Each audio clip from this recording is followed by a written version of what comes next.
Hello, Kumars. Gawa tayong bibingka. So, got 2 cups of rice flour, 3/4 cup sugar, baking powder, 1 teaspoon, half teaspoon of salt. Mix it first.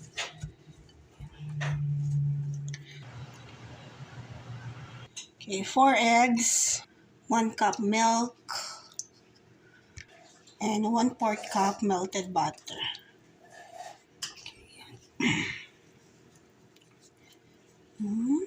Guys, wala akong dahon ng saging. So, ito lang ang paper lang ang nilagay natin, ha? Pero kung may dahon ng saging kayo, mas maganda. Then, sprayan nyo ng butter. Spray or just spread, brush.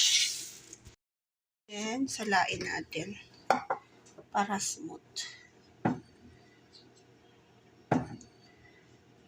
Papas ko na, guys. Papas ko na. 1 cup lang. Guys, I don't have yung buong keso, so shredded. You can add itlog na pula. Wala na naman ako. Yan. Then, bake for